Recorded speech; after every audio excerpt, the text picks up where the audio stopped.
A gente na aula passada começou a ver as quádricas, né? Então, recordando rapidamente, nós temos nós partimos de uma equação ax2 mais by2 mais c z2 mais alguma coisa em xy mais alguma coisa em yz mais alguma coisa em zx mais dx mais EY mais FZ mais G igual a zero, né? E aí pegamos isso aqui tudo e graças ao teorema espectral, né, nós conseguimos fazer o seguinte: isso aqui é a parte realmente do segundo grau, né, ela corresponde a uma certa, chamamos x é 1 mais y é 2 mais z é 3, chamamos dessa letra esquisita que eu também não olhei de novo qual é o nome dela, né? E essa parte do segundo grau correspondeu a uma transformação linear aplicada nesse vetor, escalar esse vetor. E aí o teorema espectral nos diz que, sendo essa transformação aqui simétrica, né, a gente conseguiu uma base ortonormal de autovetores. Então a gente conseguiu uma base ε1, ε2, ε3 ortonormal, tal que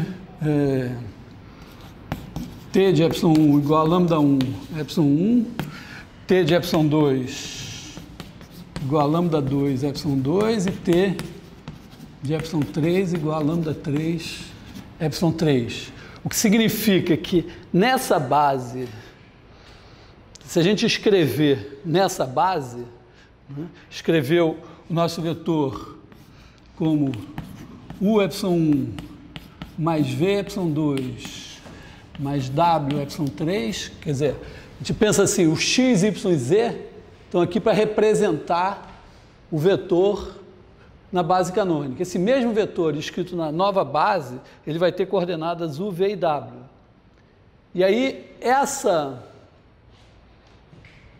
equação aqui, que corresponderia aos caras que estão no conjunto, que a gente pode pensar assim, os caras estão no conjunto, que a gente está tentando entender, sem somente ser isto aqui, mais, né, essa parte daqui corresponde ao produto escalar por um certo vetor fixo, e aqui tem mais g igual a zero.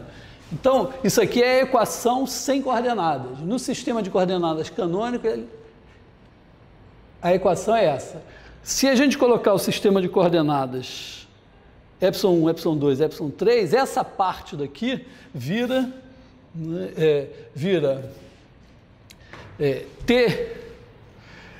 T desse cara vai ser T de U ε1, que vai ser lambda1 U ε1, mais T de V ε2, como T de ε2 é lambda2 ε2, aqui a gente vai ter lambda2 V ε2 e no ε3 lambda3 V ε3. Isso escalar U ε1 mais V ε2 mais W, né?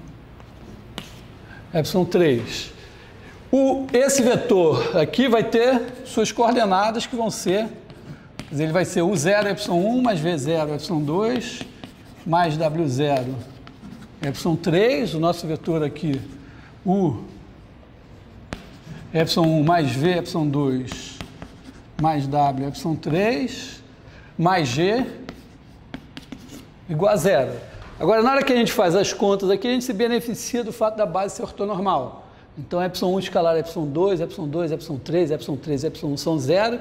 Então, isso daqui vai nos dar lambda1 U2 mais lambda2 V2 mais lambda3 V3, e aqui vai sair, dessa parte daqui vai sair U0U, mais V0V, mais W0W, mais G, igual a zero. Então a gente consegue, aqui é W ao quadrado, né? Então a gente consegue uma nova equação no sistema de coordenadas U e V, que é como se fosse essa equação em x, y, z sem esses termos ruinzinhos aqui. Então, a gente pode partir já do seguinte ponto, usando o teorema espectral.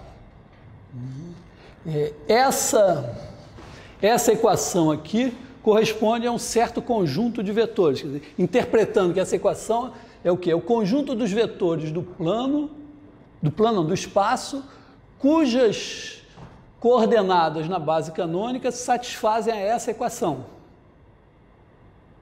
Como essa equação corresponde a pegar o vetor, aplicar uma transformação linear, multiplicar escalarmente pelo vetor, somar com o produto escalar do vetor por um certo vetor fixo, somar mais um certo número, essa equação aqui pode ser traduzida em outra equação se você adotar outro sistema de coordenadas. Quer dizer, o mesmo conjunto, se você olhar para o mesmo conjunto e olhar para as coordenadas dos pontos do conjunto num outro sistema de coordenadas, quer dizer, mudando a base simplesmente, esse conjunto vai ser caracterizado por uma nova equação envolvendo as coordenadas na nova base, que vai ser uma equação assim.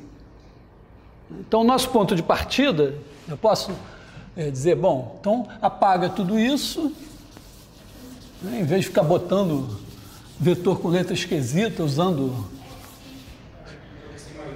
Eu tinha um pouco essa ideia, mas eu não quis arriscar. Então, em vez de ficar usando o Xi maiúsculo, né, então nós temos o Xi é uma letra assim, né, que o minúsculo a gente demora um tempo para aprender a desenhar, e o maiúsculo provoca, pelo menos em mim ainda, esse espanto, né? Bom, mas então nós podemos fazer o seguinte, ó, vamos começar pensando assim, já pegamos a base ortonormal de autovetores da transformação e já começamos com a equação assim, né? dx mais EY mais FZ mais G igual a zero. Em seguida, a gente pode pensar na seguinte coisa, né? A gente sabe que pode pegar esse cara, juntar com esse e mais alguma coisa e fazer uma translação, uma mudança de coordenadas, de maneira que esse termo aqui também desapareça. Da mesma forma, pegando esse daqui com esse daqui e mais alguma coisa, o termo puro em Y desaparece. E esse daqui também, com esse daqui e mais alguma coisa, pode desaparecer. Mas para isso a gente precisa que esses três caras sejam diferentes de zero. Então nós analisamos na aula passada os casos justamente em que os três eram diferentes de zero. E aí obtivemos ou um elipsoide ou um paraboloide. E aí o elipsoide, quer dizer, o elipsoide é uma esfera em que você botou três eixos e aí mudou a escala em cada um dos eixos, fez uma mudança diferente. Aí o elipsoide meio que pode até virar um charuto, né?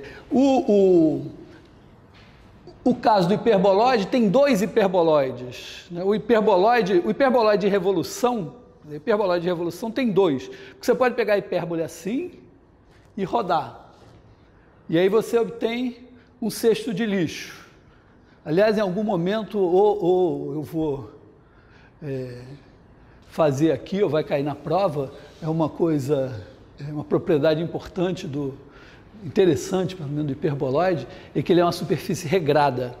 Esse hiperboloide assim, vocês já devem ter visto algum tipo de lixeira meio assim, ou às vezes usa às vezes em parque em volta da árvore, né? A figura é essa, assim, né?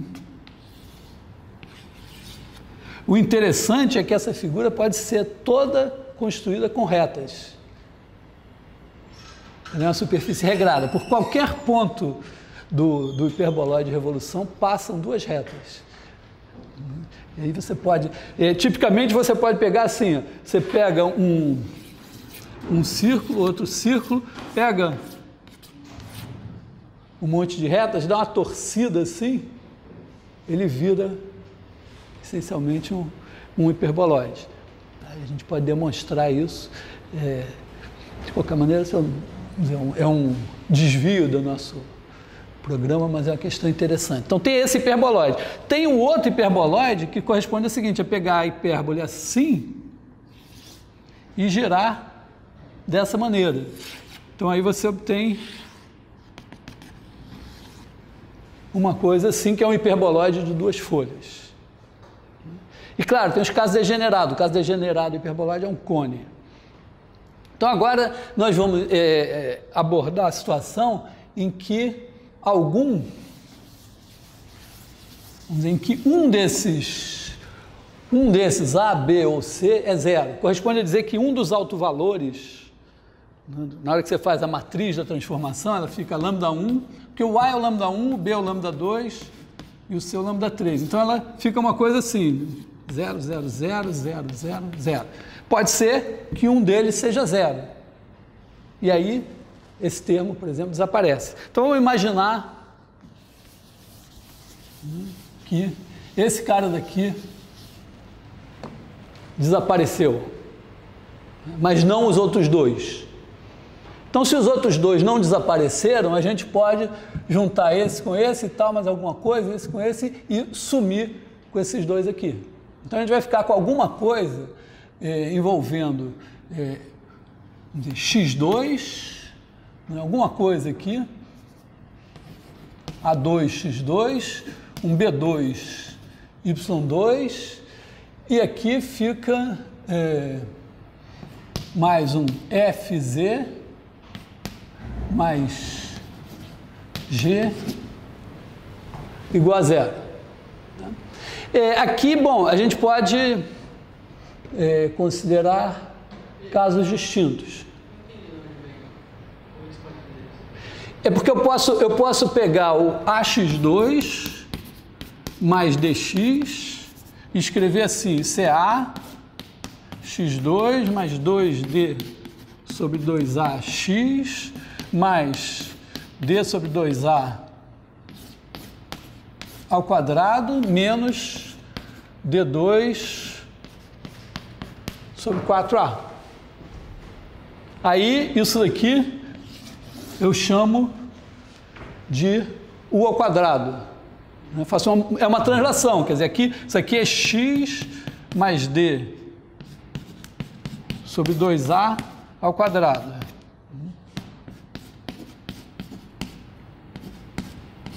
Quatro A aqui. Aí é uma mudança de coordenadas, simplesmente mudar a origem de posição, né, fazer uma translação no eixo do x, chamar isso aqui de U, ou de x mesmo. Vou ficar... Então, esse daqui vai ser o meu x agora. Na verdade, por enquanto, deixa isso. E eu não botei o sinal aqui na frente ainda. Esse A eu vou chamar de mais ou menos A2.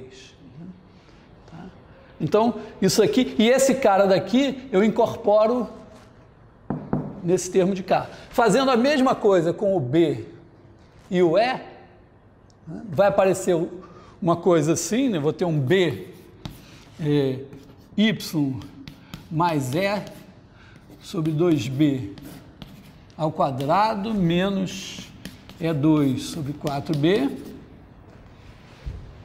E aí eu vou chamar isso daqui de Y, na verdade, e esse daqui eu vou incorporar lá no G. Então vai ficar uma coisa assim, x2, y2, esse em Z ficou aqui, né? Ficou um G lá. E, na verdade, eu tenho que analisar a questão dos sinais desses caras. Então,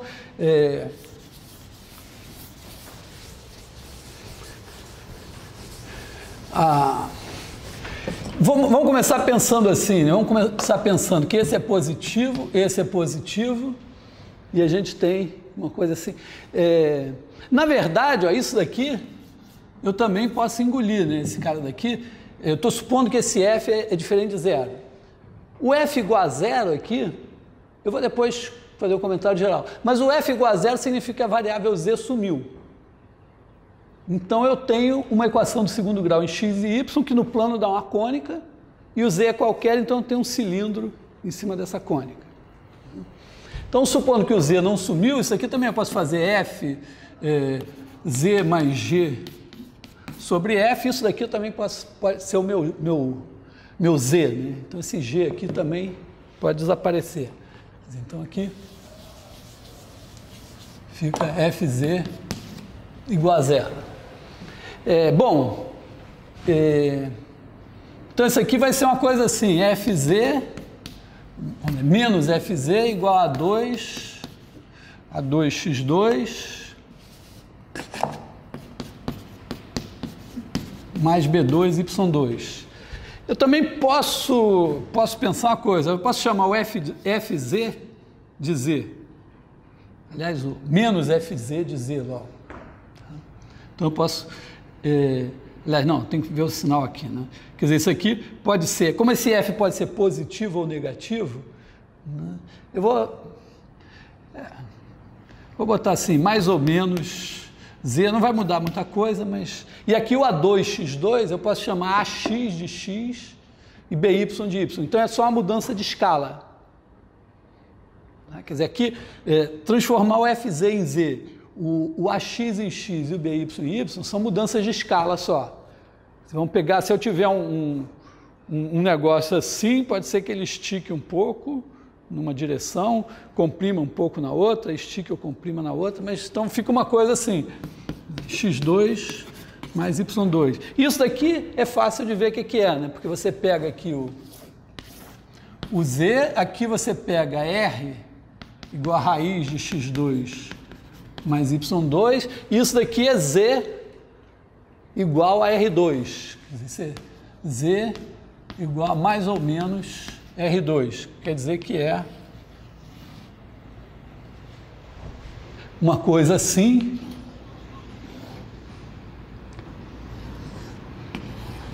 ou a mesma coisa de cabeça para baixo.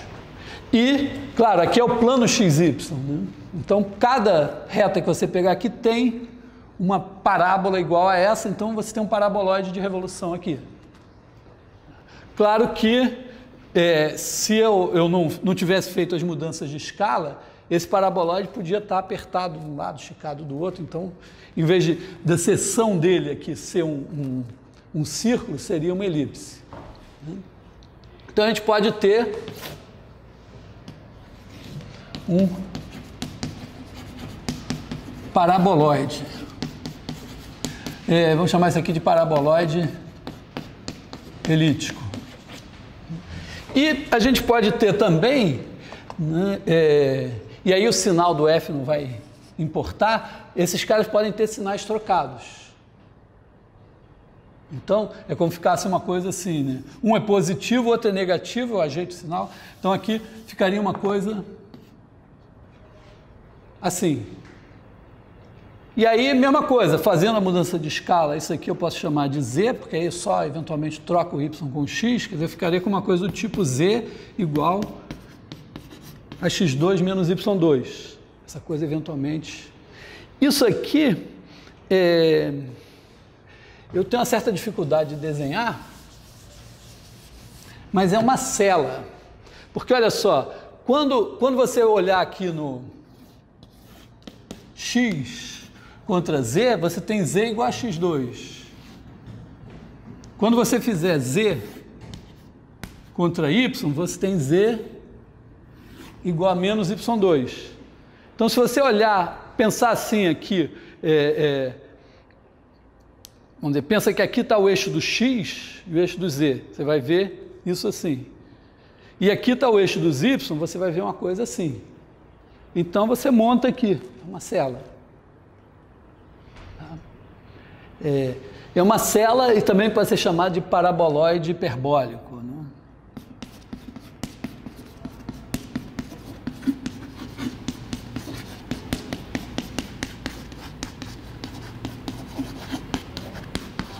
vulgo cela. Existe até uma superfície que não é do segundo grau, que é uma cela chamada cela do macaco, que em vez de ter só 2 lugares para sentar, tem para trás, tem um lugar para o rabo do macaco ficar também, mas aí não é do segundo grau. Bom, então, isso aqui corresponde ao caso de um dos autovalores ser zero. Tá?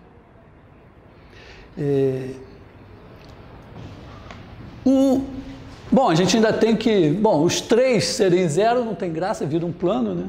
Mas se 2, vamos dizer, imagina que além do C ser zero, o B também fosse zero. A gente tivesse uma situação assim. Né? Então...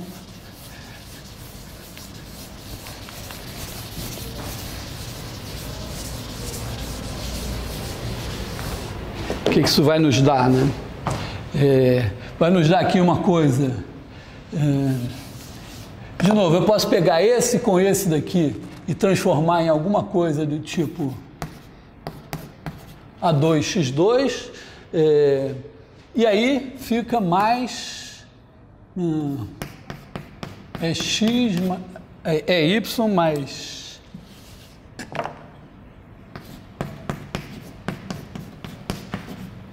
fz mais g igual a zero. Aqui eu posso botar o sinal positivo aqui e trocar eventualmente o sinal do lado de cá. Isso daqui, para encurtar um pouco a história, isso daqui eu posso chamar de uma outra variável. Eu posso fazer... isso aqui é como se estivesse assim no plano YZ. Isso aqui representa uma reta. Quer dizer, y mais fz, vamos dizer, vou botar assim, botar aqui em laranja.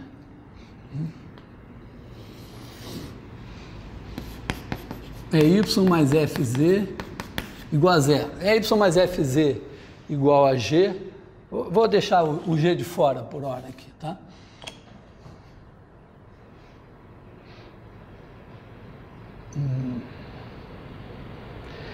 E você poderia pegar uma direção ortogonal a essa daqui, ó, e escolher uma base, não sei qual é o melhor, mas escolher uma base assim, ε2, ε3, aqui a gente tem uma base, vamos dizer aqui, deixa esse cara parado, fazer uma mudança de coordenadas assim, e aí y mais fz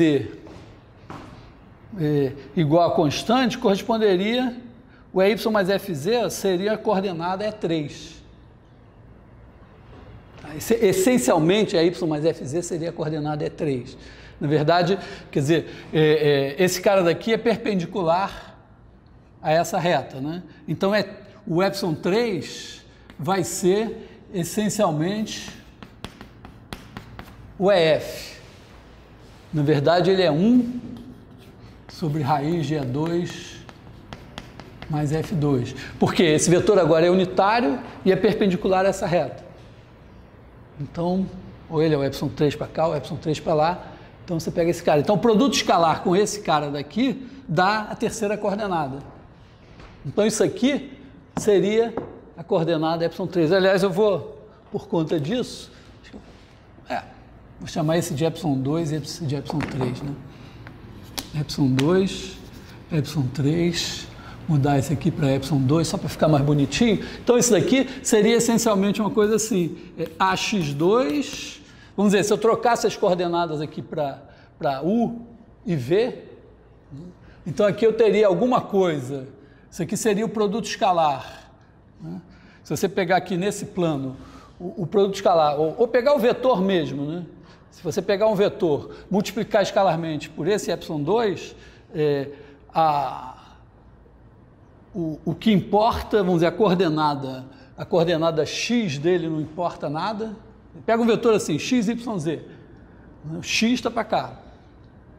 Importa as coordenadas y e z. Então, o yz escalar isso daqui daria alguma coisa que tem a ver com o tamanho desse cara daqui, um certo alfa, vezes a coordenada u, que seria essa daqui. E a coordenada v, que é de cá, não tem. Então, então aqui teria mais um certo g aqui, igual a zero. Claro que eu posso mudar de novo o nome da coordenada u para y, né? E dizer, então eu fiquei sem a coordenada z. Então aqui, esse caso corresponde, você pode fazer uma mudança de coordenadas em que uma das coordenadas vai desaparecer da equação. E aí, de novo, bom, isso aqui essencialmente é uma parábola, mas é uma parábola com a coordenada z livre. Então é como se fosse um cilindro parabólico, é uma calha parabólica. Então cai no saco da situação das equações do segundo grau, em que uma das variáveis está ausente, que é basicamente então uma cônica no plano com o z livre. Tá? Isso, vamos dizer, fecha a nossa classificação. Não sei se ficou claro aqui, eu acho que não ficou muito, estou olhando assim as caras das pessoas, né? Vamos refazer a... Então, o desenho de conseguindo o dobro? Hã? A gente conseguindo o dobro, então, o desenho?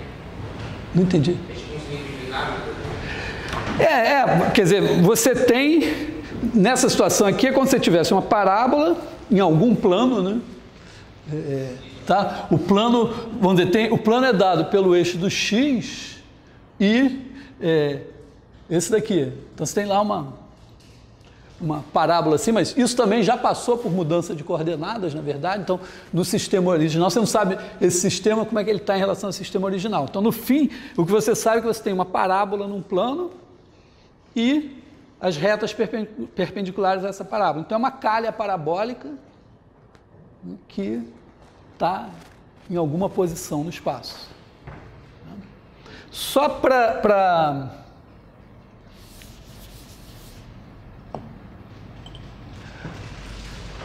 explicar assim, ó, isso aqui é AX2, essa equação aqui é AX2 mais o vetor EF0 escalar XYZ mais G igual a zero. Então isso aqui está escrito em coordenadas x, y, z.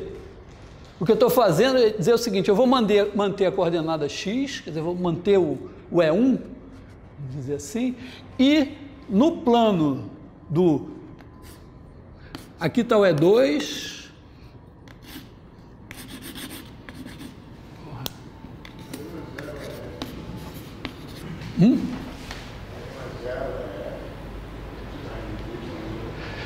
sim, desculpa, 0 é F, né?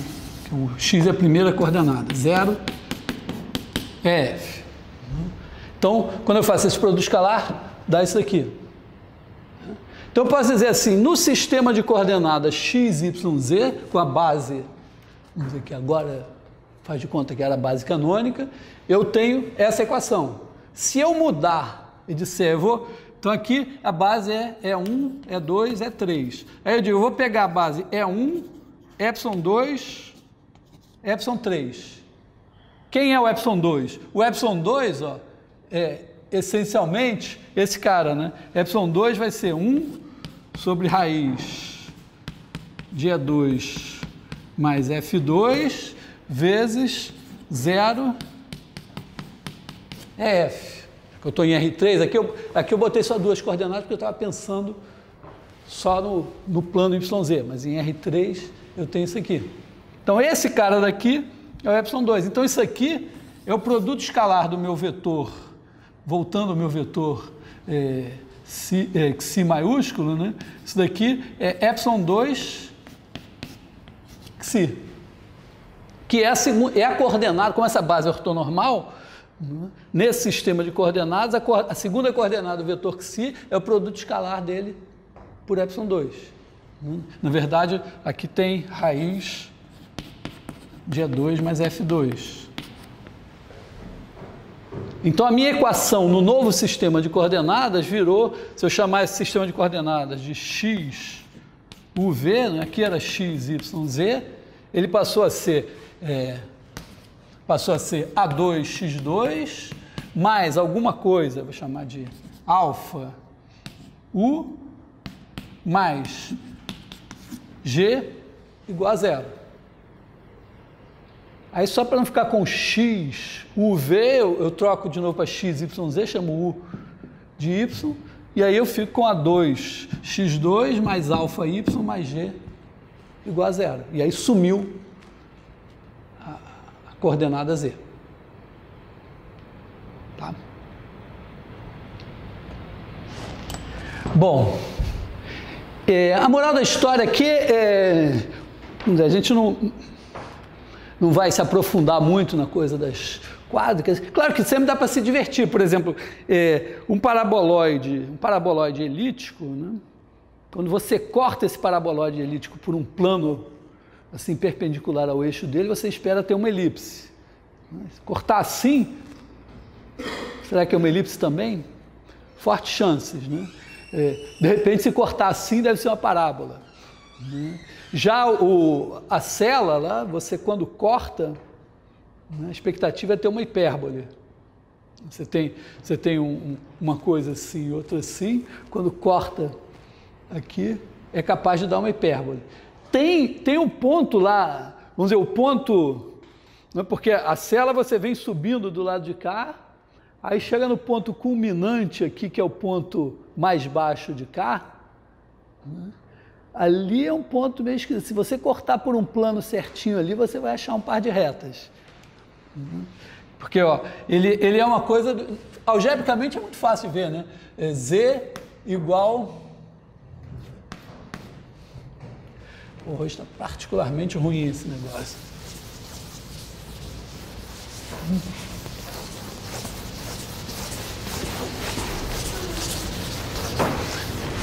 Se você tiver Z igual a x2 menos y2, se você fizer Z igual a zero, você vai ter x2 menos y2 igual a zero, né? Que é x mais y,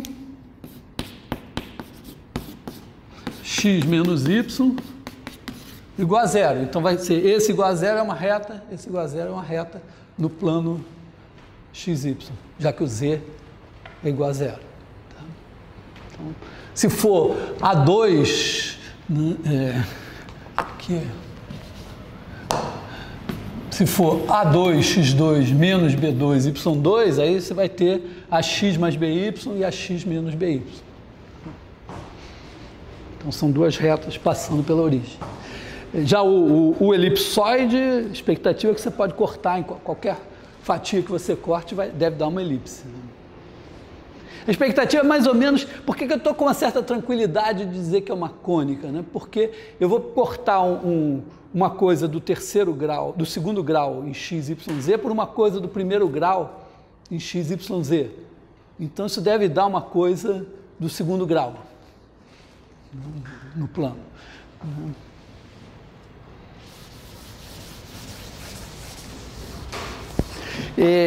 Ainda uma observação, na realidade, quando você, vamos dizer, está aqui a nossa superfície, sei lá como, você corta por um plano assim,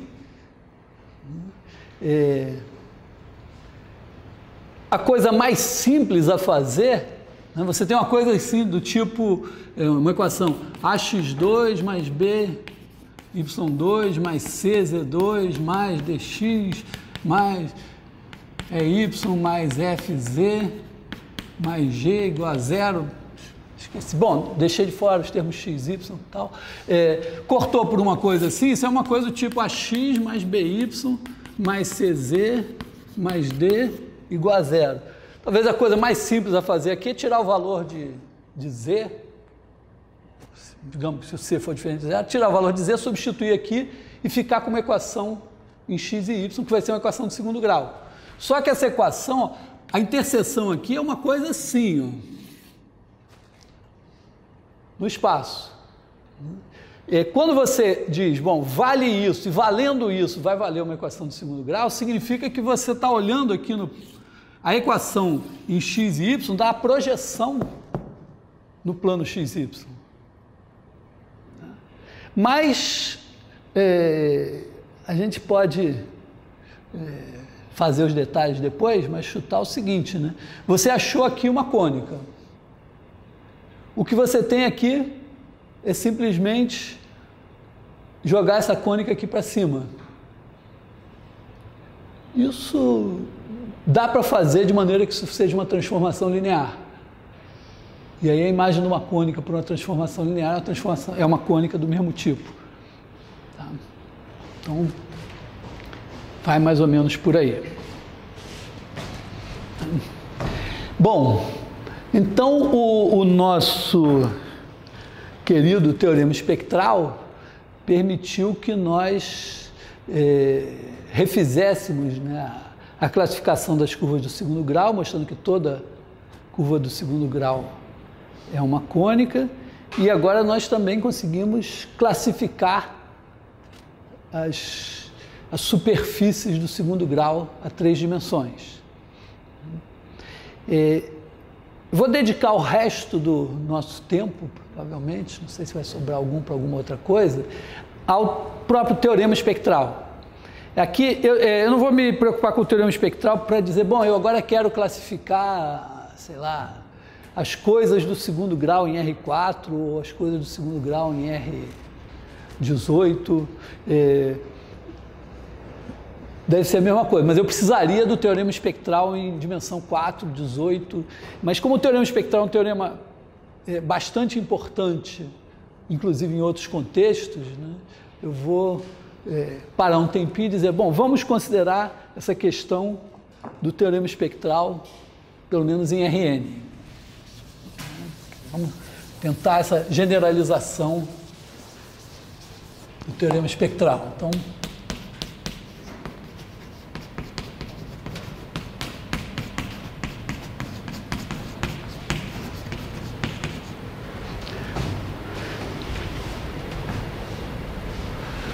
bom, então, o que nós estamos buscando agora? Estamos buscando este teorema aqui, né? Vamos considerar que V é um espaço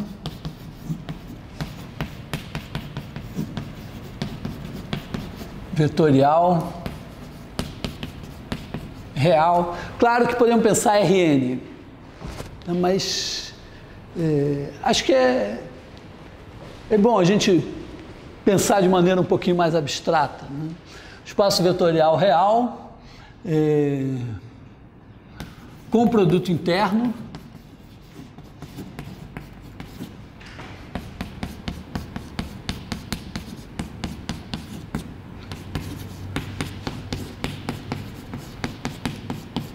de dimensão finita. Bom, o fato de ser de dimensão finita vai ser crucial na nossa demonstração, mas existem generalizações do teorema espectral para a dimensão infinita e que são relevantes, vamos dizer, não só como uma generalização matemática, tá? Relevantes em física, em engenharia. Bom, e aí, o que mais que a gente tem? T de V em V linear e simétrica.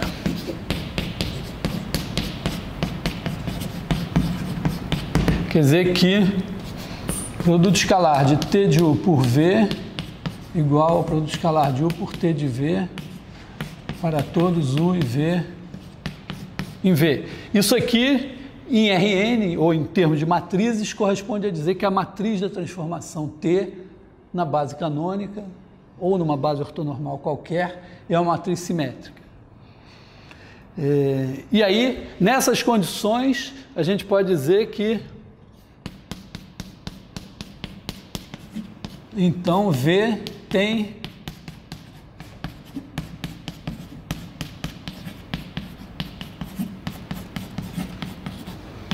base ortonormal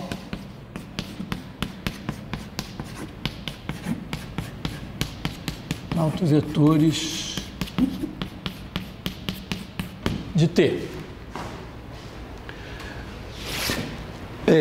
Pensando assim, em Rn, quer dizer, seria o seguinte, né? Você poderia ter uma coisa do tipo,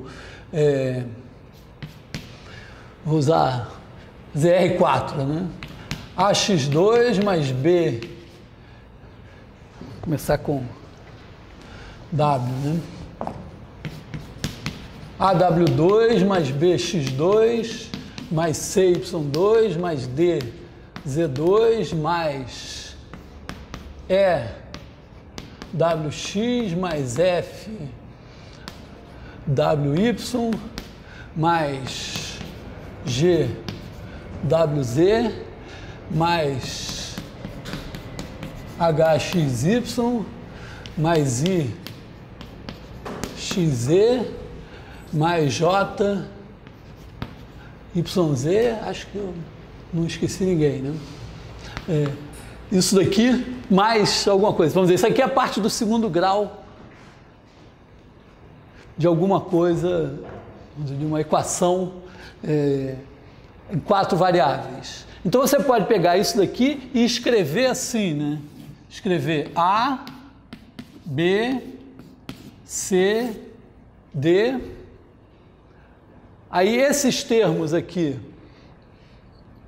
você põe E sobre 2, F sobre 2, G sobre 2, aí repete aqui o E sobre 2, o F sobre 2, o G sobre 2, depois você tem o H,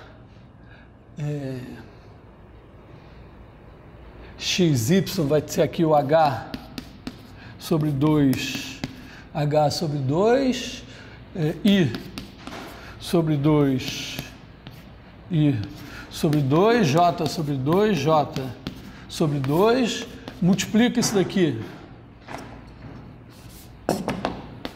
assim, por WX, YZ, o resultado você faz o produto escalar por WX, YZ, e pensa assim, eu estou em R4 eu tenho produto escalar, e eu tenho produto por matriz, então essa matriz aqui multiplicada por esse vetor dá alguma coisa que quando eu multiplicar escalarmente por esse daqui vai me produzir isso. É a mesma conta que a gente fez em R2 e R3. Então, de novo, a história poderia ser dizer, bom, isso aqui corresponde a uma certa transformação linear, isso aqui corresponde a um certo vetor, então aqui eu tenho transformação T de Xi, escalar Xi, é isso aqui. E a minha observação, então, seria dizer, ó, o que eu tenho, isso aqui, essa parte da equação, nada mais é que a representação na base canônica do produto escalar de T de Xi por Xi. Se eu conseguir uma base melhor, pode ser que esse negócio daqui dê uma coisa mais simples. Particularmente, estou interessado em sumir com o número de termos que some vai aumentando, né? Agora eu tenho meia dúzia de termos que vai desaparecer. Porque do tamanho da matriz, vamos dizer, dimensão n, você tem n termos na diagonal que sobram. E aí, fora da diagonal, você tem n ao quadrado menos n. Como eles são iguais assim, n ao quadrado menos n sobre 2. Esse é o número de termos que vai desaparecer da equação, que vai ficando cada vez mais útil, né? Mas, então, seria a mesma história. Quer dizer, eu vou o quê? Vou buscar uma base ortonormal de autovetores, de maneira que a matriz, em vez de ter esse monte de gente aqui, que tudo seja zero. Mas eu não vou estar mais interessado em analisar essa equação. Eu estou interessado apenas em saber se isso realmente é possível. Quer dizer, isso que eu fiz para a dimensão 2 e para a dimensão 3, se é possível. Porque eu fiz uma demonstração especial em dimensão 2, depois eu refiz em dimensão 2 usando determinantes, aí eu fiz em dimensão 3 usando determinantes, só que para fazer em dimensão 3, eu precisei do fato de que apareceu um polinômio do terceiro grau e que eu garantia que ele tinha raiz real.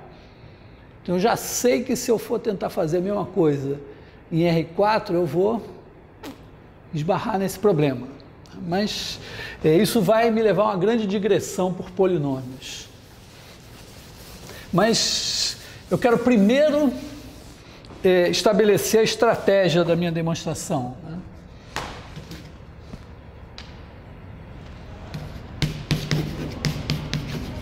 Estratégia. A minha estratégia vai ser indução sobre a dimensão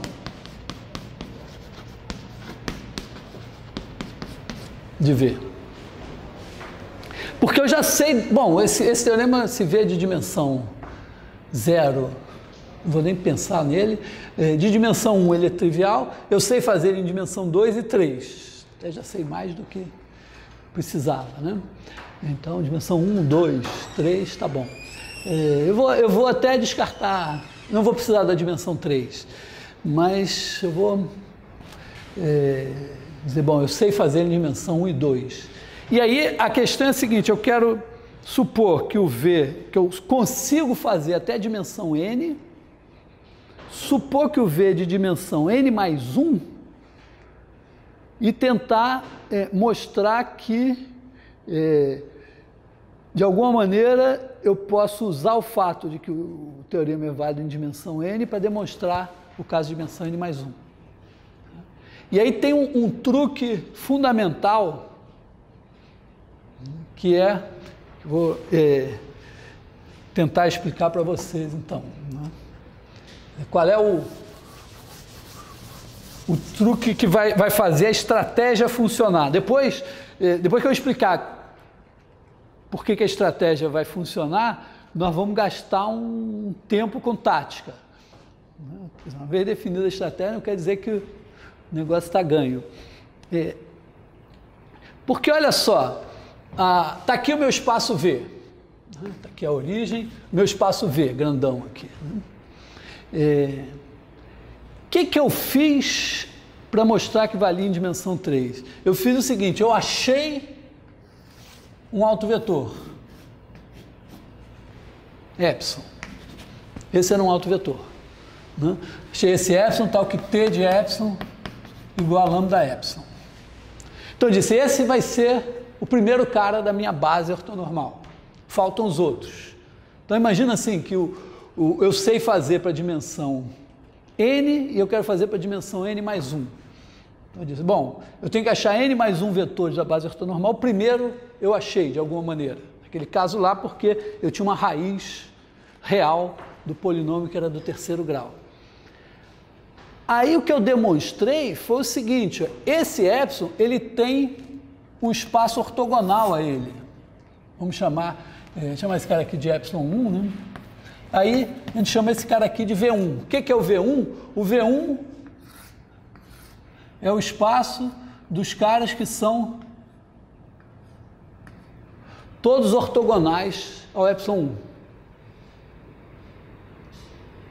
E o que a gente viu no caso lá do R3, e que vale em geral, é que a transformação T, quando eu penso o V1 como um espaço em si, e aí por isso que eu não quis enunciar em Rn, entendeu? Porque eu vou estar em Rn, vou pegar um vetor, e aí eu vou ter um subespaço. Esse subespaço não é o Rn-1, ele é um... Tá certo?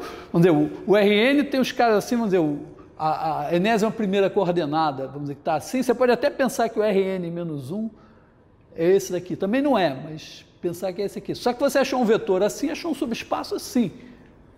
Não é Rn-1, ele é um subespaço de dimensão n. Então é melhor pensar em termos abstratos. Então esse V1, então V1 é igual ao conjunto dos epsilon pertencentes a V, tais que epsilon escalar epsilon1 é igual a zero. E é claro, se eu quero uma base ortonormal, se eu já achei o primeiro, que é o epsilon1, os outros têm que ser ortogonais ao epsilon1, então eles têm que estar no V1. E o grande truque foi o quê? É que se eu olhar T, eu mostrei que T de V1 está contido em V1. Quer dizer, se eu pego um vetor qualquer aqui, aplico T nele, ele cai aqui dentro.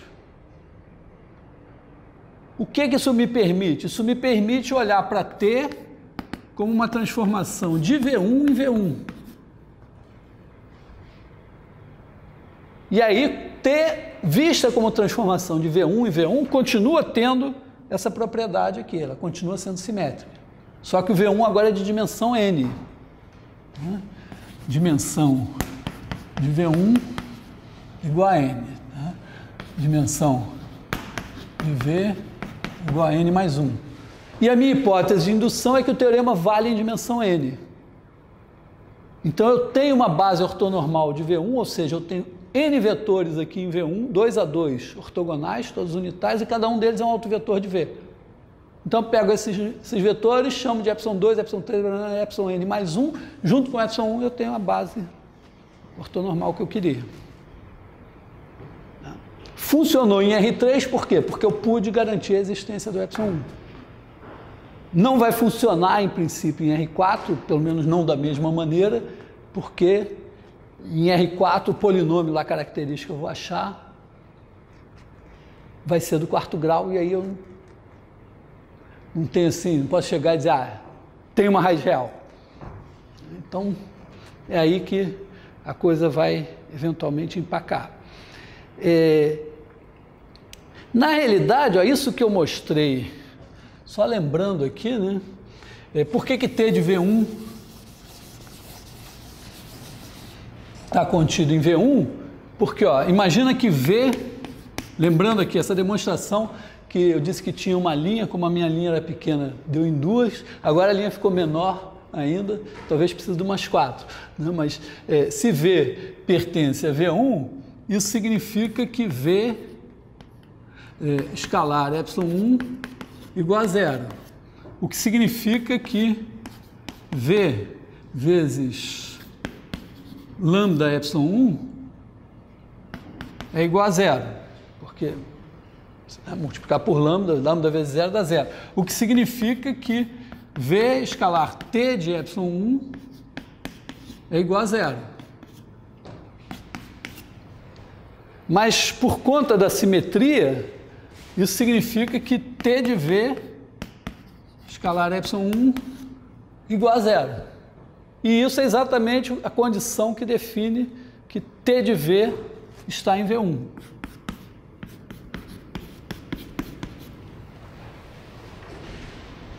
Tá?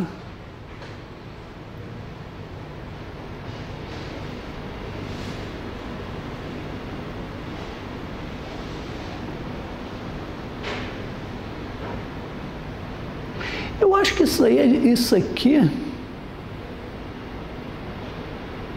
na verdade,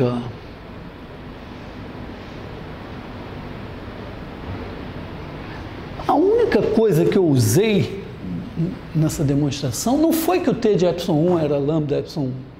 Eu usei o seguinte, que se eu olhasse, vamos dizer, se eu tivesse um subespaço aqui, e ele fosse invariante, quer dizer, T de um elemento do subespaço caísse no subespaço, e eu pegasse o ortogonal, eu acho que vai dar no mesmo. Vou destacar um pouco mais isso. Porque eu estou preocupado com o seguinte, a minha estratégia pode passar pelo seguinte, eu não consigo um autovetor de cara para fazer isso, mas talvez eu consiga um subespaço de dimensão 2. Imagina que em vez de conseguir o um autovetor, eu conseguisse um subespaço de dimensão 2 que fosse invariante por t. Tá? Imagina se eu estou lá em R516, dimensão par, né? Aí eu pego lá dentro do R516, tem um subespaço de dimensão 2, e eu sei que t dos elementos desse subespaço está nesse subespaço. Então, o subespaço de dimensão 2 invariante, eu posso pegar o teorema que eu sei em dimensão 2, aplicar aqui e achar dois vetores, dois autovetores. Já achei dois aqui, agora no espaço ortogonal a eles, deve funcionar. Quer dizer, os outros eu vou procurar no espaço ortogonal a eles. Então, eu vou tentar observar uma coisa mais geral um pouco, né? Imagina que a gente tem assim, V0, subespaço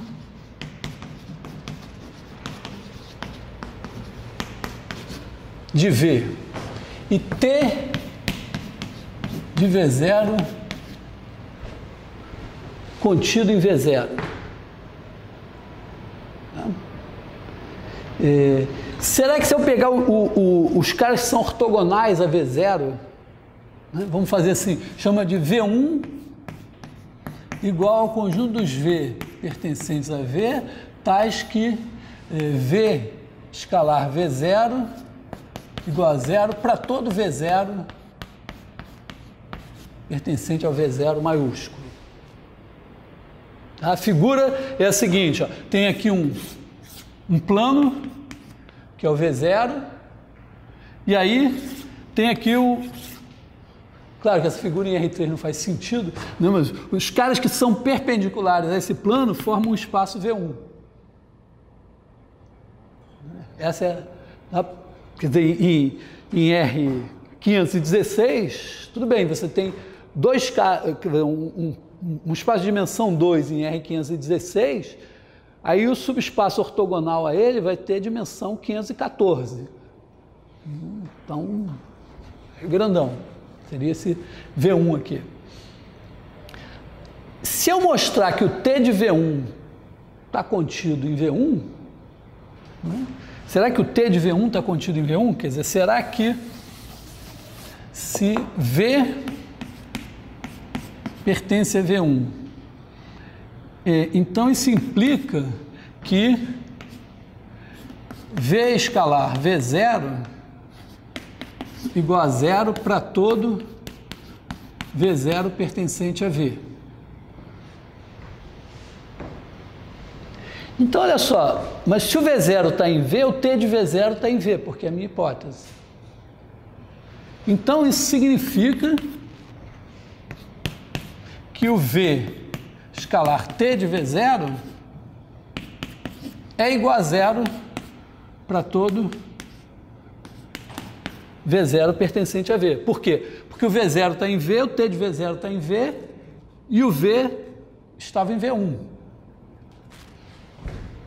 Aí vai dar no mesmo, porque agora isso aqui, ó, significa que T de V escalar V0 igual a 0 para todo V0 aqui, pertencente a V0. Mas se T de V0, escalar V0 é igual a 0 para todo V0 pertencente a V0, significa que o T de V0, o T de V está em V1.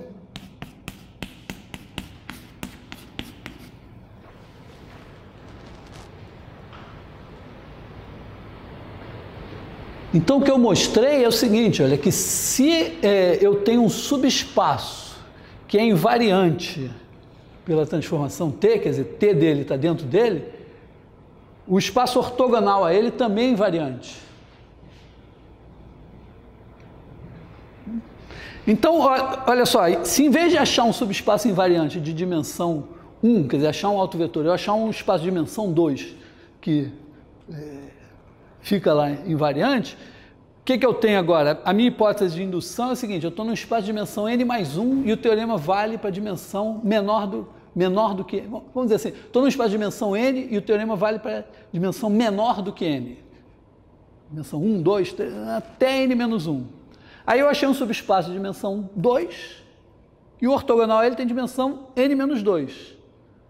A t é invariante aqui e aqui. Então aqui tem uma base ortonormal de autovetores de t, aqui tem outra. Eu junto as duas, eu tenho uma base ortonormal do espaço. Porque sempre, se eu pegar um espaço e pegar o ortogonal a ele, né, uma base de um com a base de outro vai dar a base do espaço todo. Então essa vai ser a minha estratégia. Quer dizer, a minha estratégia vai estar baseada no seguinte lema, né?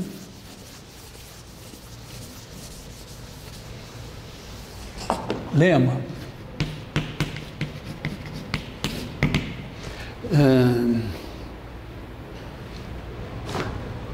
Bom, com essas hipóteses aqui, não tem nada nessas hipóteses aí que diga que é de dimensão finita, né? Mas, quer dizer, nessa parte aqui, né?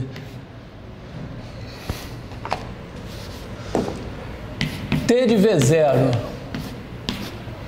contido em V0 implica T de V0 ortogonal contido em V0 ortogonal, onde V0 ortogonal é igual ao conjunto dos V pertencentes a V, tais que V escalar V0 igual a 0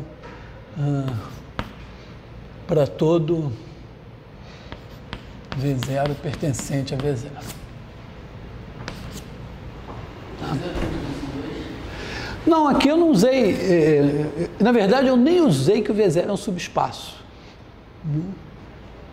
Você pegou um conjunto e pronto. Tá? Então, a gente vai usar esse lema com V0 de dimensão 2, mas no lema... A impressão que dá é que essa escolha pode ser arbitrária, pode ser dimensão 2, 3... Sim, o V0, o lema está dizendo isso. O V0, quando eu demonstrei, eu supus V0 é um subespaço, aí eu peguei o subespaço ortogonal e disse que ele era invariante.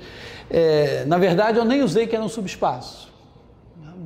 Mas eu vou querer isso, né? Eu vou querer pegar um subespaço vetorial de V, que eu vou querer de dimensão 2, porque de dimensão 2 eu sei.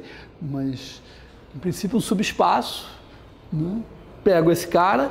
Mas aí você não poderia pegar qualquer outra dimensão? Poderia. Poderia fazer uma indução forte. Não, a indução vai ser assim, ó, eu tenho o V tem dimensão N, e eu suponho que o teorema vale para dimensão menor do que N, a indução é forte. Aí eu vou, se eu conseguir um V0 de dimensão 1, tá bom, porque o V0 de dimensão 1, eu vou ter um autovetor, e aí dimensão, o ortogonal tem dimensão N-1, aí eu uso a indução. Se eu não conseguir de dimensão 1, eu vou tentar de dimensão 2. Por quê? Porque em dimensão 2 eu sei também demonstrar o teorema. E aí eu vou preferir a demonstração sem determinante, a primeira que eu fiz, porque aí eu vou ficar com a minha demonstração toda sem determinante. Tá? Mas, porque naquela dimensão 3 valeu a pena porque o determinante já emendava na dimensão 3. Então, se eu conseguir um subespaço invariante de dimensão 2, ótimo, porque aí o ortogonal ele tem dimensão n-2, a minha hipótese de indução garante que o teorema vale em dimensão n-2, vale em dimensão 2, está resolvido. Tá? Bom, então o meu problema agora vai ser justamente provar dentro dessas hipóteses, supondo que minha dimensão é maior ou igual a 3, né, eu já sei demonstrar até a dimensão 2, então supondo que a dimensão é maior ou igual a 3, provar que eu tenho um subespaço invariante de dimensão 1 ou 2, que corresponderá essencialmente a achar um alto valor ou achar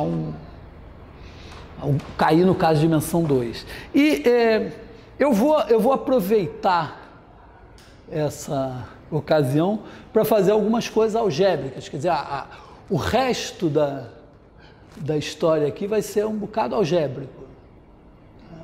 Então, não está muito dizer, a nossa relação agora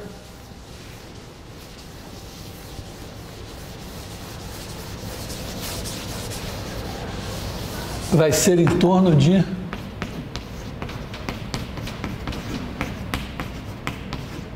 polinômios. A gente tem a pista de por que os polinômios entram nessa história, porque a gente viu lá com o determinante que tem o polinômio característico e, vamos dizer, o cara é alto valor, sei somente se ele é raiz do polinômio característico. Mas eu não vou mais falar do polinômio característico, ele não vai aparecer aqui nessa história. A minha primeira observação é a seguinte, olha, eu tenho, né, o V é um espaço vetorial de dimensão N, né, V, dimensão de V igual a N, e T de V em V é linear. Então, a primeira coisa que eu vou mostrar é o seguinte, existe um polinômio que anula T. Primeiro, o que é isso? Né? Faz sentido eu pegar potências de T. Quer dizer, T, eu posso pegar T ao quadrado. O que é T ao quadrado? T ao quadrado é a transformação linear de V em V, que pega o vetor Vzinho e leva em T de Vzinho. T de Vzinho está em V, eu posso aplicar T. Né? Em geral, T elevado a K mais 1 vai ser a transformação linear de V em V, que leva V em T de T, K de V, supondo que isso está definido. Tá? Então você vai aplicando, são as potências. E, bom, T elevado a 0 é igual a identidade. Então, se eu tiver um polinômio, sei lá, AK, XK, mais A0, isso aqui chamando P de X, eu vou dizer que P de T é igual a AK T elevado a K mais AK menos 1 T elevado a K menos 1 mais A1T mais A0 vezes a identidade. Como todas essas são transformações lineares de V em V, eu posso somar. Isso aqui significa que, quando eu aplicar isso no vetor U, vai ser esse em U, vamos dizer, eu aplico TK em U, multiplico por AK, aplico TK mais 1 em U, multiplico por isso aqui, tá? Depois somo tudo. Então, ó, eu afirmo o seguinte, que existe um polinômio, então, proposição, existe P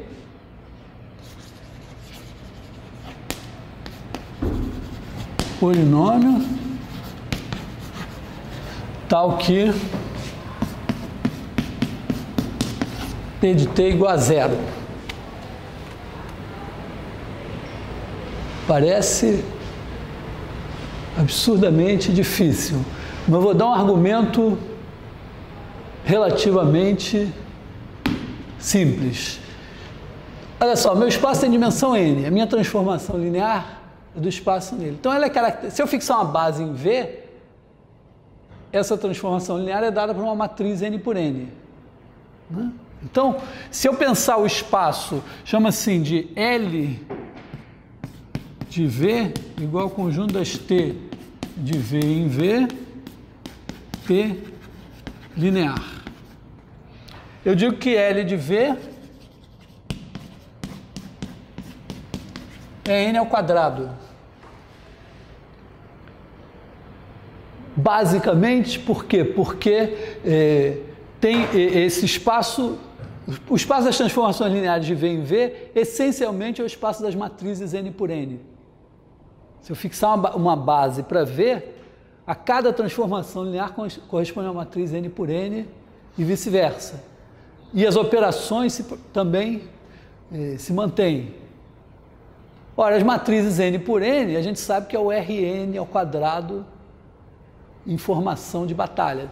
Não, de parada militar. Né? 7 de setembro, o Rn ao quadrado, vai lá, todo mundo se organiza e vai.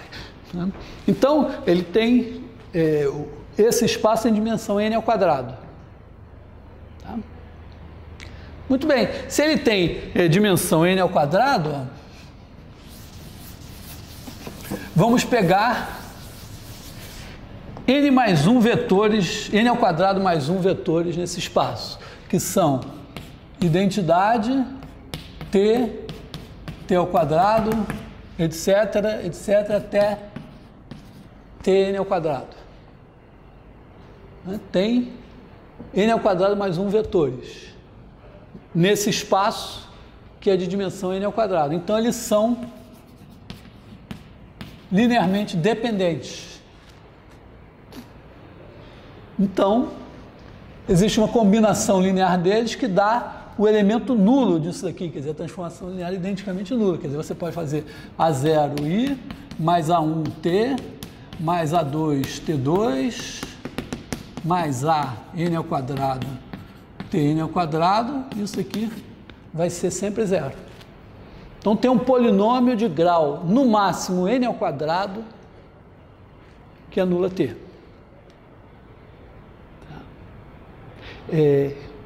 Observação, tem um teorema de Cayley-Hamilton, que diz que, na verdade, tem um polinômio de grau n, e que é o polinômio característico, aquele que a gente obtém lá do determinante.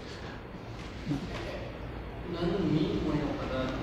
Não, é no máximo, porque, quer dizer, existe um polinômio, é claro que existe polinômio de grau maior ainda, né? Mas eu sei que aqui já tem, eu não preciso botar tn ao quadrado mais 1, né? Se eu botar tn ao quadrado mais 1, vai ter também um polinômio, que até pode ser o mesmo. Sabe? Que aqui não tem nenhuma garantia que esse cara é diferente de zero. Bom, muito bem. Então, tem um polinômio que anula o t. E eu vou pegar todos os polinômios. Então, eu vou pegar o que eu estou fazendo aqui vale para transformações lineares em espaços com escalares reais, e complexos também vale. Tá? Só uma observação assim, mas vamos pensar em R. Tá? Eu vou pensar então agora, pega todos os polinômios que anulam t. Então, considera P igual ao conjunto dos polinômios. Eu vou pensar os escalares reais. Não sei se vocês conhecem a notação, isso aqui são os polinômios a coeficientes reais. Né? Polinômios, vamos botar então, vamos sintetizar um pouco, né? O conjunto dos P em R de x, tais que P de t igual a zero. Tá? Na verdade, eu vou pegar o P asterisco menos o polinômio identicamente nulo. É porque o polinômio identicamente nulo, ele não tem grau. Tá? E aí eu vou pegar, desses caras que sobraram, eu vou pegar um de menor grau. Né? Então tem alguém aqui, né? Porque eu mostrei que tem um polinômio que não era identicamente nulo. Eu acho que eu nem mencionei no enunciado, né? Mas é claro, polinômio identicamente nulo não teria graça. Então tem um polinômio não identicamente nulo que anula t. Então eu pego todos os polinômios que anulam t e que não são identicamente nulos, vou olhando para o grau e vou lá e escolho um de menor grau, sei lá, 3, 15, 18, sei lá, 1 grau. Né? Então eu vou chamar, aí eu pego esse cara, pode ser que o coeficiente dele, do termo de maior grau dele não seja 1. Então eu divido pelo coeficiente do termo de maior grau para ficar 1. Então, eu vou chamar esse cara assim de P índice T, né? É um cara, tá? Com as propriedades seguintes, né? O grau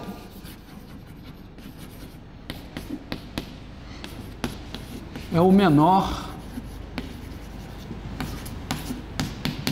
nesses caras aqui, desde os polinômios que anulam t, ele é um dos de menor grau. Pode ser que tenha Bom, com certeza tem todos os múltiplos dele também satisfazem, né? Mas, segunda coisa, pense T é mônico. Mônico é a maneira, jargão, né, para dizer que tem termo de maior grau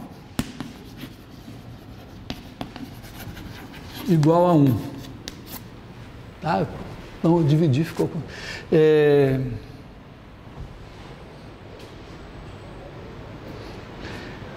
basta isso, né? Quer dizer, eu podia ter separado aqui em duas propriedades, né? Dizer que ele anula T e que ele é de menor grau entre os que anulam T, mas deixa assim. Eu digo que esse cara é único. Tá? Esse cara daqui é chamado o polinômio mínimo de T. Esse O aqui eu tenho que justificar, porque que tem um, eu sei, né? Mas podia ter outro. Então imagina que você tenha o nosso P índice T aqui e um outro Q que tem as mesmas propriedades. Faz a diferença entre eles. Quando você faz a diferença entre eles, você tem um polinômio que anula T. Porque se os dois anulam T, a diferença anula T. Como os dois têm o termo de maior grau igual a 1, o termo de maior grau foi embora. Então o grau baixou. Então eu teria um polinômio anulando o T, cujo termo de maior grau, vamos dizer, de grau menor que o menor grau aqui. O que não vai ser possível a menos que ele seja zero, né? Porque se ele for diferente de zero, eu divido pelo termo de maior grau e fico com um polinômio de grau menor ainda. Então esse é esse cara é o polinômio mínimo de T. Tá? Esse cara então é um polinômio a coeficientes reais. Na verdade, esse cara daqui, alguém vai ser alto valor de T sem somente se for raiz desse polinômio. Tá? Então, vamos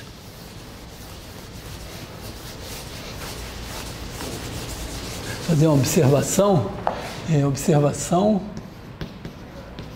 Observação, na verdade, é uma proposição, né? Lambda é alto valor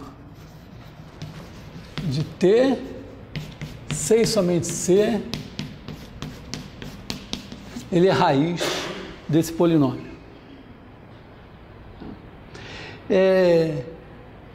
Acho que não vou parar nisso agora, porque... Ou será que eu paro?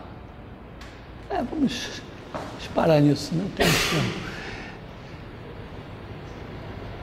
Por que se o lambda é alto valor de T, o PT de lambda tem que ser zero?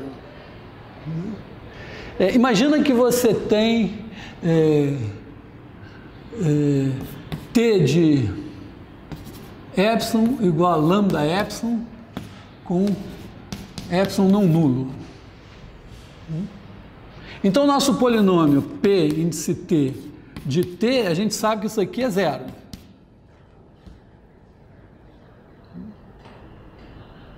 Bom, em particular, se eu aplicar isso em epsilon, vai ter que dar o vetor nulo. Porque isso é aplicado em qualquer vetor, dá zero. Vamos escrever isso aqui. Então, isso aqui vai ser, sei lá... Bom, o termo de maior grau é diferente. Isso aqui vai ser T elevado a K mais AK menos 1. T elevado a K menos 1 mais A1 T mais A0 identidade. Isso aqui é aplicado em epsilon. Né? O que vai dar isso?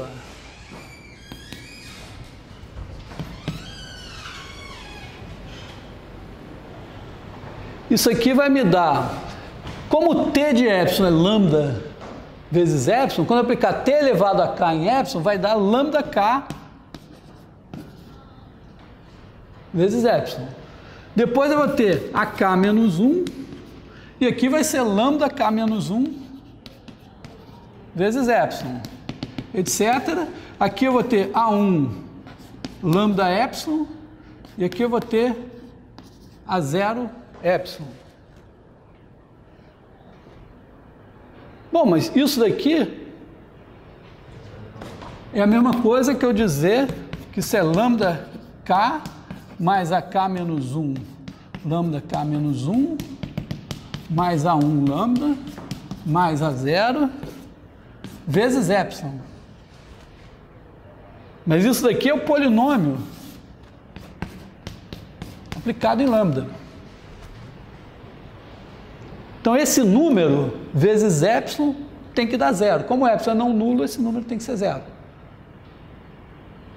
Então, acabei de provar que se o lambda é um alto valor de t, então o polinômio, na verdade, não só esse polinômio mínimo, mas qualquer polinômio que anula t, aplicado em lambda, vai dar zero, né? Então, P de lambda é zero. Será que vale a recíproca? Será que se PT de lambda é zero, então lambda é um alto valor? Menos evidente, né?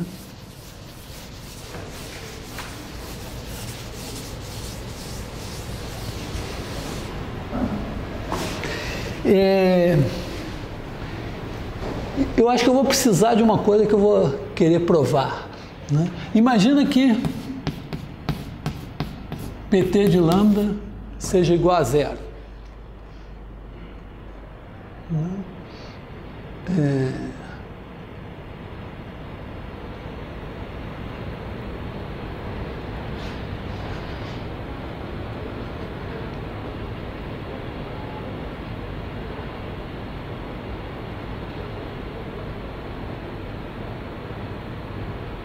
Como é que eu vou fabricar um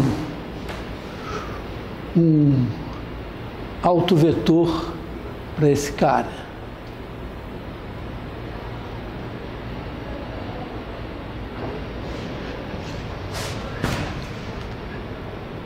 Acho que eu vou precisar de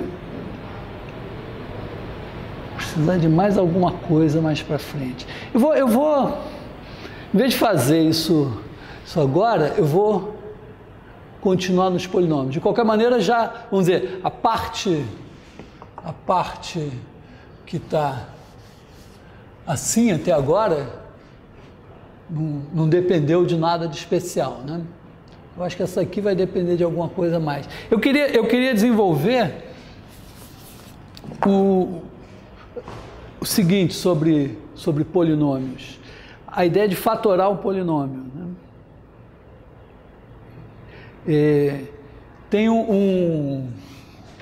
A gente está valendo para a gente o teorema fundamental da álgebra,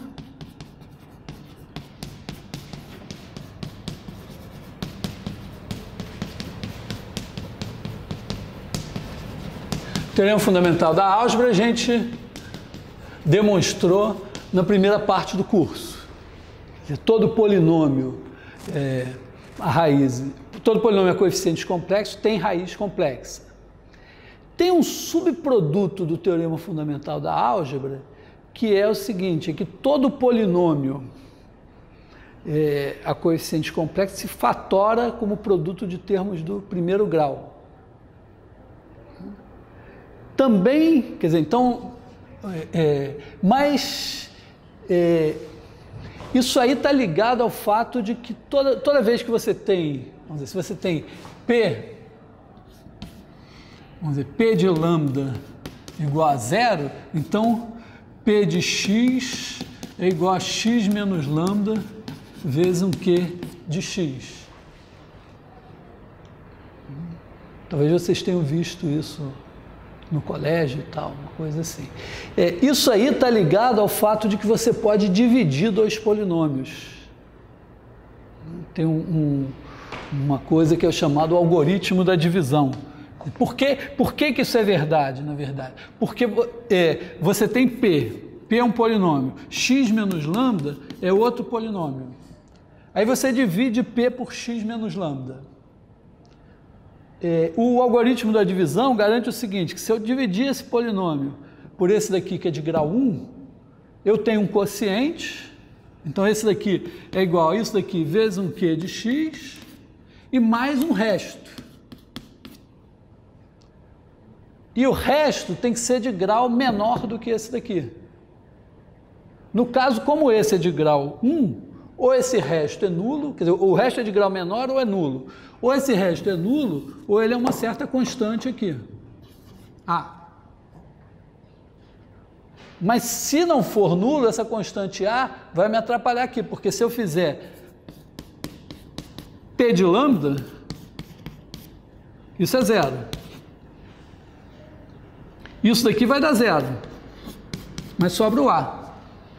Então o A tem que ser zero.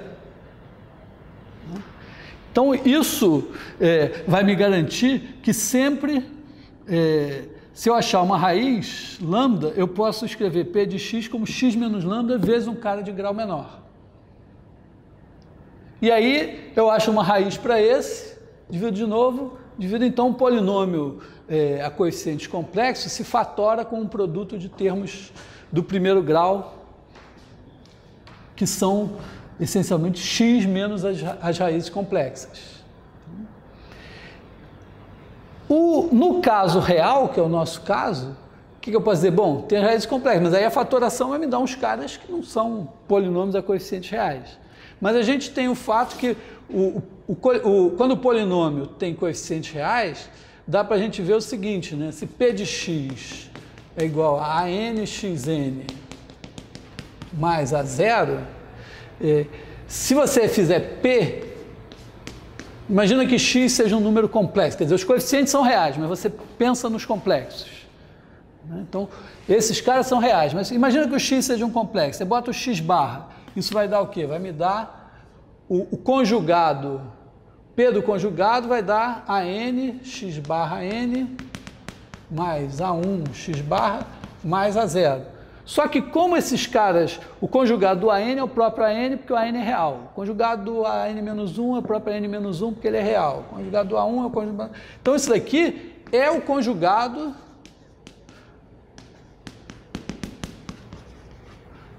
desse cara, que é igual ao P de x conjugado.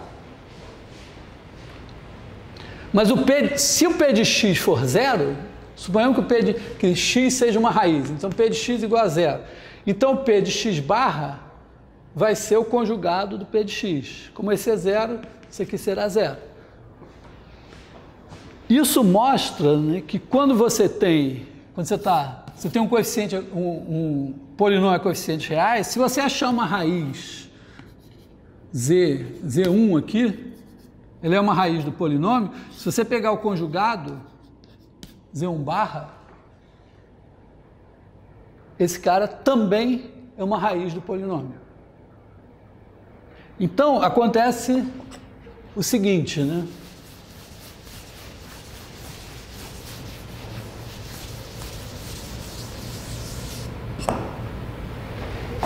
Imagina que o nosso polinômio P igual a nxn mais a zero tem coeficientes reais. Como isso aqui, eu posso dizer que os reais estão contidos nos complexos, ele é um polinômio a coeficientes complexos. Então eu posso escrever P de x igual a n, que eu boto em evidência, aí eu vou ter x menos z1, x menos z2, x menos zn, onde esses caras são as raízes. Isso vai ser consequência do algoritmo da divisão. Só que as raízes são 2 a 2 conjugadas. Então, na verdade, vamos dizer, eu tenho x menos, digamos que a primeira raiz seja A mais BI, essa é uma raiz. Então, com certeza, aqui tem o termo também x menos A menos BI, que é a conjugada. Quando eu multiplicar isso como números complexos, né, isso aqui vai me dar o quê? Vai me dar x2, né? Depois eu tenho esse vezes x e esse vezes x, quando eu somo, vai dar menos 2ax, tá certo? Ó, aqui eu tenho ax, quer dizer, menos ax, menos bx. Daqui eu tenho menos ax mais bx. Então o bx desapareceu. E depois eu tenho esse vezes esse. Mas esse vezes esse vai me dar A2 mais B2. Que é A mais BI vezes A menos BI dá A2 menos BI ao quadrado, vai dar B2. Então, ó, é uma mágica, né? Se você pega as raízes, você fatora o polinômio aqui, as raízes complexas aparecem, mas se você agrupar cada raiz com a sua conjugada, dá uma coisa do segundo grau, que só tem coeficientes reais. Então, moral da história, você pode fatorar, né? Vamos colocar assim como consequência dessa coisa, né?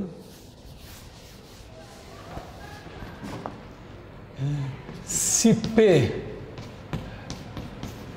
é um polinômio a coeficientes reais, então P se fatora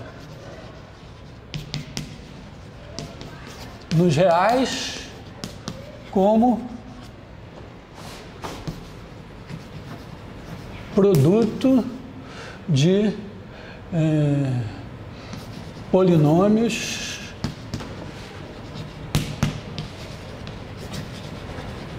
de graus 1 ou 2. Porque, claro, pode ter caras aqui que são raízes reais, então as raízes reais ficam. E as raízes complexas, duas a duas, se transformam em coisas do segundo grau. Isso aqui, desse resultado, eu vou precisar. Mas,